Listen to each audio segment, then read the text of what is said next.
Good evening. Thanks for joining us on this Friday night. I'm Brooke Buckner here with Chief Meteorologist Tom Brannon. Good afternoon. And we have a wonderful weekend ahead of us. We do. The best weekend so far this young spring season. Yes, it's going to be glorious. Let's hope that with this little area of rain moving through that you get a little to knock the...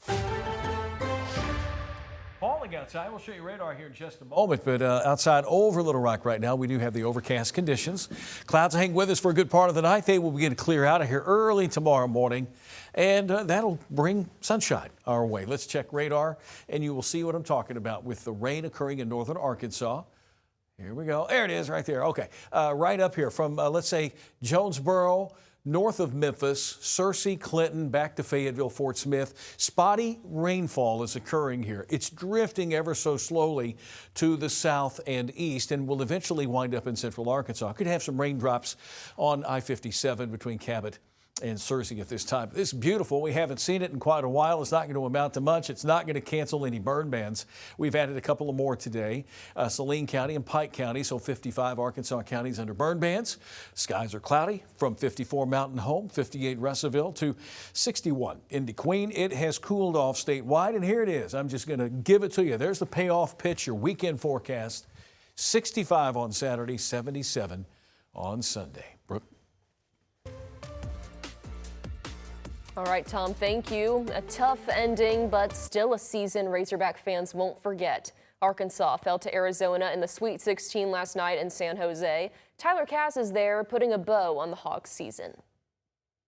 The floor here at the SAP Center in San Jose already switched from Sweet 16 to Elite 8 signage. The Razorbacks, though, won't get to see it. They walked off that floor last night. Losers to number 1 Arizona, a game where the Hogs never really found a rhythm at any point, and Arizona did. Wildcats run away in this one, and for the second year in a row, the Arkansas basketball season comes to an end in a Sweet 16 loss somewhere in the Bay Area. And in the locker room afterwards, a tough one, but the Hogs tried to get reflective.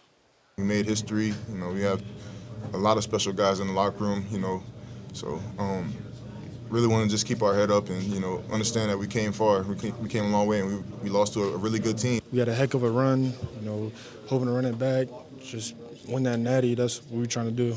Like, the love was never fake. It's always been genuine, and when you a hog, you a hog forever. So it's like, I just want to say thank you so much. As for what comes next, it's decision time across the board for pretty much the whole team. We'll continue to dive into that later on tonight and in the days ahead. For now, though, from the SAP Center in San Jose, Tyler Cass, THV 11 Sports. Thank you, Tyler. New at 5, Arkansas State Police say drug trafficking is on the rise, and they're making more busts on the state highways. Troopers seized record amounts of meth, cocaine, and fentanyl last year, along with thousands of pounds of illegal marijuana. Officials say it's all moving through major drug routes, and they're working to slow it down. Happening tomorrow, organizers say millions will take part in No Kings protests nationwide, and local organizers say they're anticipating 20,000 in Little Rock alone. Protesters tell THV 11's Tanya Motorzitsky everything from ICE enforcement to the conflict with Iran are reasons why people are taking to the streets. As people across the world get ready to rally, here at home, some organizers say people are preparing to protest for a variety of reasons, but with one shared message. Donald Trump should not establish himself as a king. It's not just one issue bringing people out, it's many. The No Kings protest organizer Scott Holliday says are uniting concerns over immigration, foreign policy, and federal power. The brutality and violence against citizens trying to protect their immigrant neighbors, and then the invasions of Venezuela, and now the bombing of Iran. For Elder Matthew Bryant, he and a small group of people have continued being vocal for immigrants at the Little Rock Homeland Security Office since November. And that's why we're here at the ICE detention facility in Little Rock every single weekday. A fight Holliday and Bryant says they won't give up on. We are not going to quietly sit back and let them take over and eliminate fair elections and eliminate democracy, that it does make a difference. In Little Rock, Tanya Motorzitsky, THV 11 News. Tanya, thank you. We did reach out to the Republican Party of Arkansas for comment about the planned protests, but have not heard back. A rally is planned for noon tomorrow near Broadway and Markham downtown before people march across the bridge. There will also be a community organization to discuss rights and help people get signed up to vote. Overseas, President Trump is pushing back a threatened strike on Iran, giving Tehran until April 6th to reopen the Strait of Hormuz. The administration says talks are moving forward after Iran allowed some oil shipments through, but there's growing concern on Capitol Hill, with lawmakers in both parties warning against putting U.S. troops on the ground.